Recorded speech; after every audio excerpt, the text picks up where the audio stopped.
Welcome to the final quarter of today's edition of the Paddock the Goals. And in this final term, we'll be joined by Berkshire Council CEO Wayne O'Toole and Angela Carey, who's the Regional Recovery Director for the North West Region for Emergency Recovery Victoria. Welcome to you both. I'll keep ploughing on and I'll welcome you more formally when I ask you a question. But we're about 9 months on from the October 2022 flood event, and the emergency response period has ended, and we're now into the recovery period. However, with recent rains, we needed to activate our flood preparedness again last week as well. Wayne, can you take us through those conversations at Council and how we're preparing? Yeah, thanks very much, Travis, and hi, Ange, good to see you. Trev, I think as everyone has seen around the place, we've had quite a lot of rain, particularly over the last couple of weeks, and we can see that the rivers and streams and certainly a lot of the countryside is becoming quite wet, and we're hearing reports from farmers saying that we're very close to saturation point. So as a result of that, we've certainly had some internal discussions about being prepared. Should we have another significant rain event in the next couple of months? And that includes things like being prepared with sandbags and even the mechanical levee that we have to put in place down at Donald as well. And equally, we're talking to some of the key state government agencies. So that would include the catchment management authorities and the Bureau of Meteorology as well as Emergency Recovery Victoria and similar sorts of agencies, just to be able to say, hey, look, it's pretty wet here. Should it rain some more, then we probably just need to make sure that we're as prepared as we possibly can be.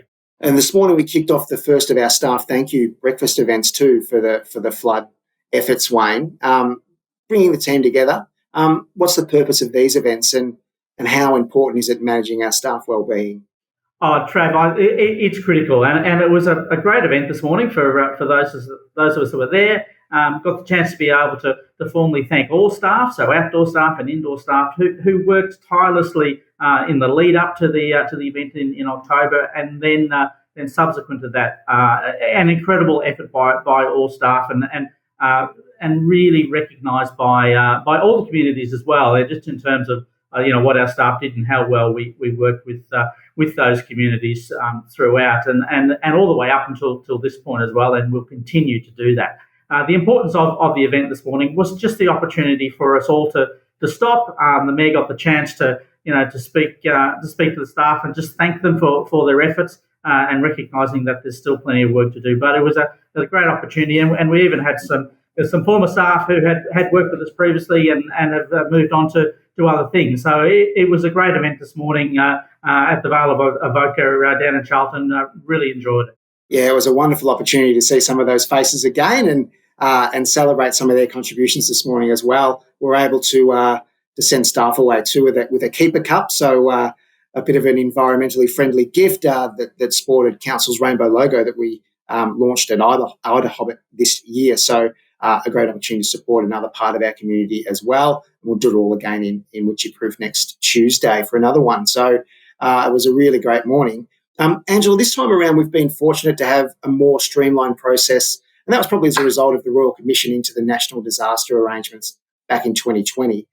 It asked for greater council preparedness, improved response coordination, accurate and timely communication strategies, and community engagement that empowered communities to have involvement in decision-making. As a result, the recovery roadmap was built, ensuring that this was targeted and inclusive under the 5 pillars of social, business and economy, Aboriginal culture and healing, biodiversity, environment and buildings and infrastructure. Long-winded, but tell us about this approach and how it's delivered such great outcomes on the ground, that we're now very much a community-directed recovery and response. Yeah, thank you, and great to be here with you today. ERV has a coordination role across all those pillars that you mentioned, and that allows us to work closely with Council and the community to understand the most pressing needs after an event like the floods of last year, and to bring together the relevant government agencies who are able to work with council to identify and understand what the best solutions are, what's required by council and the community to make sure that those flood-impacted communities have what they need to begin their recovery journey and to find their way back to a new sense of normality after such a significant event.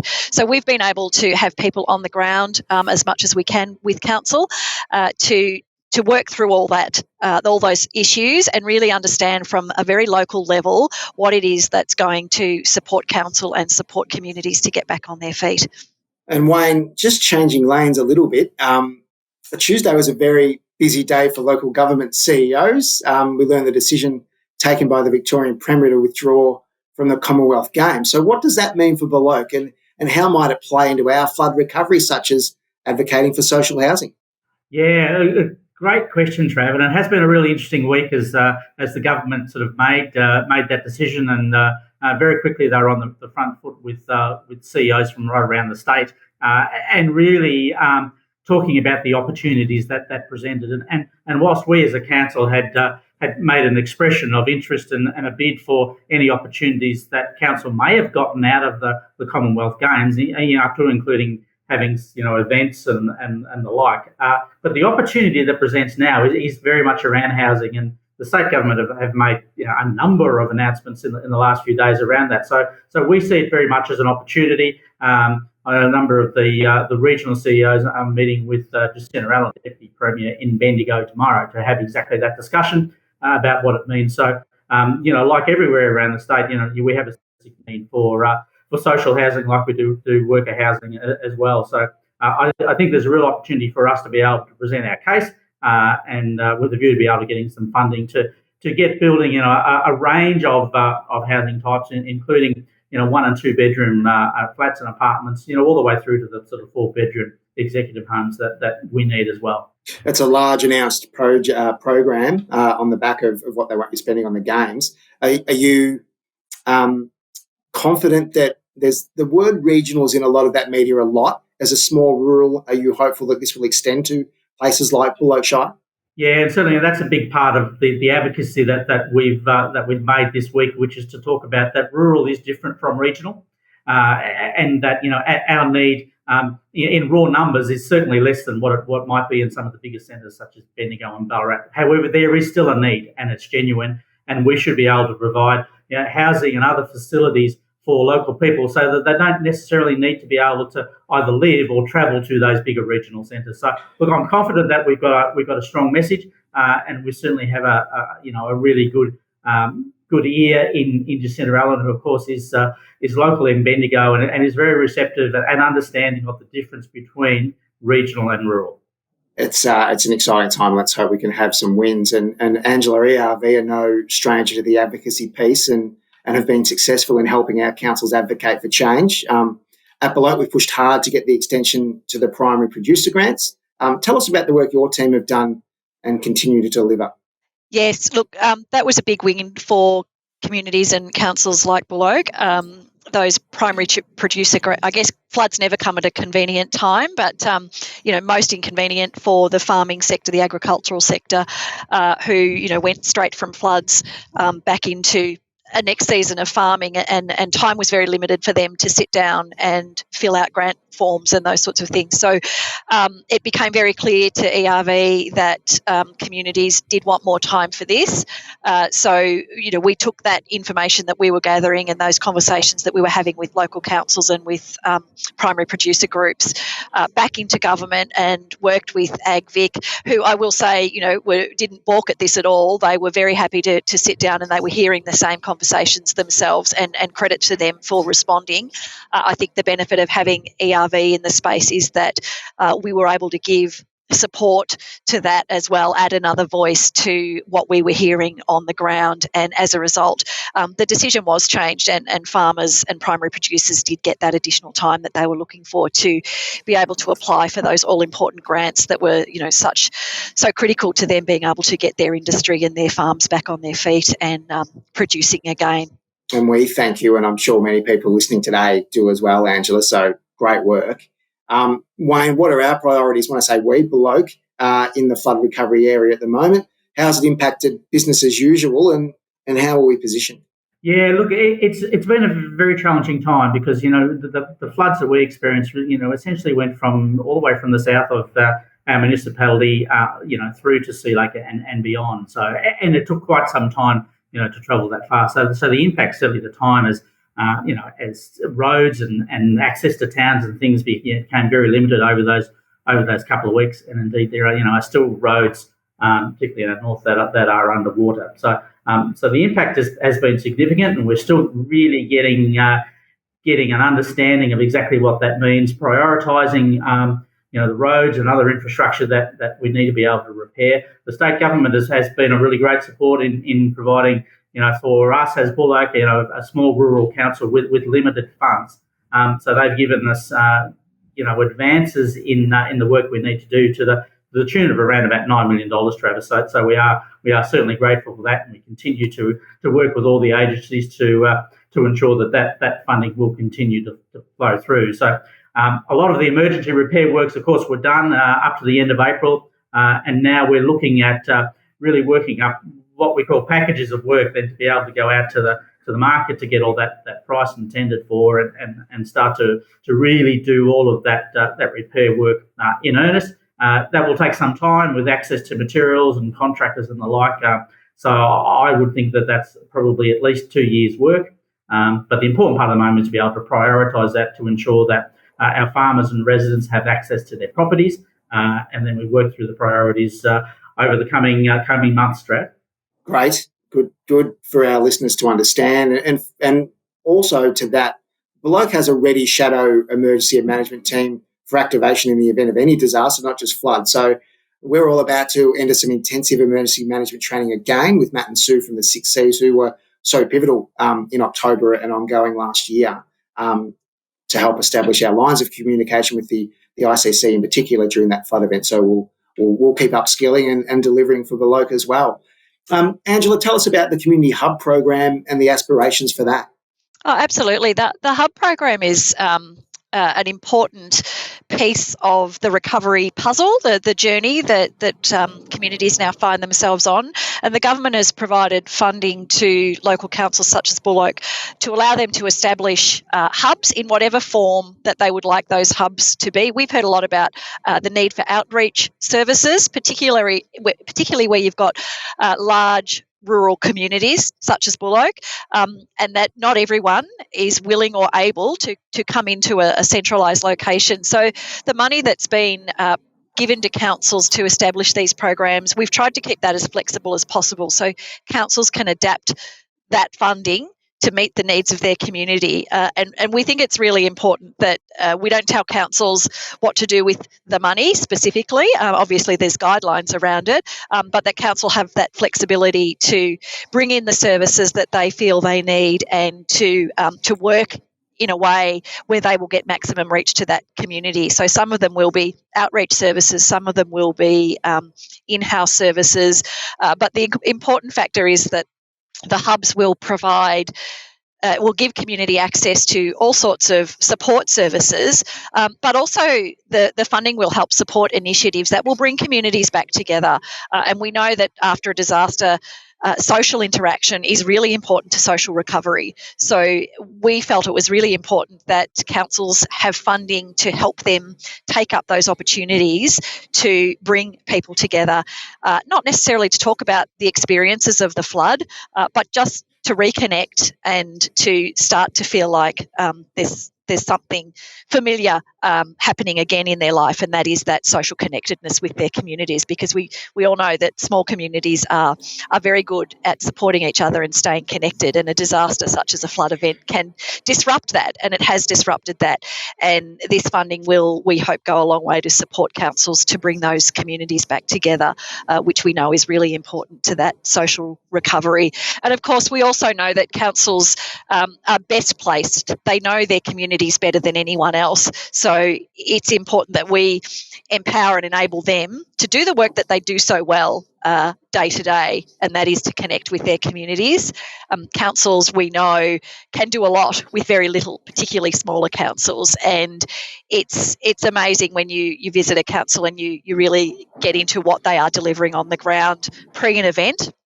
In a normal circumstance, and then when a disaster hits, they rally. They really rally, and we've seen that at Wooloken along and across a number of other councils as well.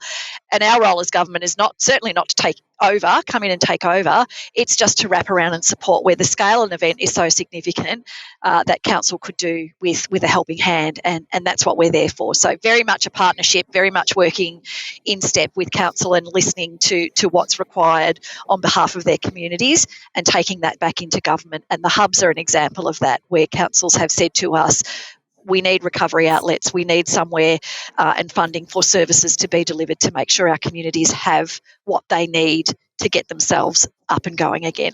And we thank you for that partnership and support, Angela. And it's an important and large piece of work, the community recovery piece. But I'm sure there's a lot of people that are excited by the prospect of it. And there might be people listening today who might be looking to work in this space. And I've got great news for those people, because you can jump on our website now and there are jobs available to work in our community recovery team. So I do implore people to jump on our website, on our employment page, and have a look at those roles, because we need a couple of bloke champions to come along and help us out in that recovery phase. So again, Angela, thank you for availing the funds and support for us to do that. And it's going to be super important. Wayne, last one for you. What new strategies are we putting into action from the learnings we've had from the event? Oh, look, I think we learn from every event, because they're always different. So a big part of that, and which is some of the stuff that we've discussed already today, which is around that consultation with the community, well ahead of time, so that we can understand what their issues and concerns are, that we are able to work with them, and particularly with their local knowledge around the events. And as Angela sort of indicated, is that I guess the stress and the impacts that events like this that can have over the long term on farmers and residents and families and young people, because it is very, very concerning when you can't get to where you need to because the roads are flooded. So we've learned a lot of things about that, and I guess the best way to be able to engage, and the Paddock Run was one such example, and indeed as so is this blog that we're doing here, which is really providing information in an informal way to our community that they can access whenever they want, and I think that's certainly been valued by the community, and we'll continue to do these sorts of things and other things to ensure that our community are taken along for the journey. They understand what's going on. They understand, what access they have to information and other support, which is proven to be so important, Trav. It speaks to Angela's point about more rural councils doing a lot with a little. Wayne, you and I were both lucky enough to be in Echuca last week for the LG Pro conference as well as the RCV conference, and you spoke to the Paddock Run, which has already won a national award, but this podcast is turning heads in the sector as well. I had a lot of people tug my sleeve and said, how are you doing this? This is immense. And we've spoken to the VLGA on their podcast as well. Nothing more 2020 about talking about one podcast on another. But it's certainly, well received by the sector and well received by the community, most importantly. So you and your team should be congratulated. Thank you both for your time today on the Paddock the Goals. Thank you again for your support, Angela and Wayne. Keep up the great work with your teams.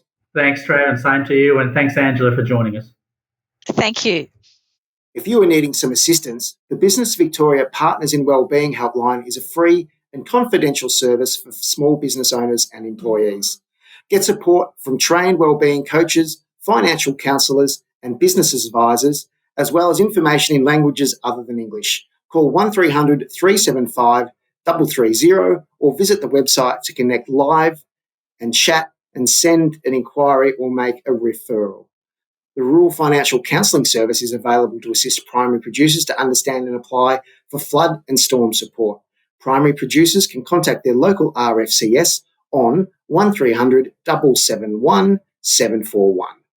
More information is available at on their website at www.ruralfinance.com.au or by calling 1800 260 425.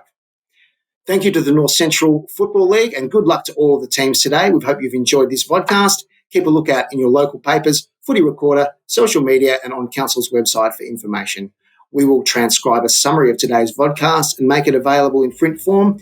If you'd like a copy, reach out to us next week by calling customer service on 1300 520 520. Have a safe and happy weekend.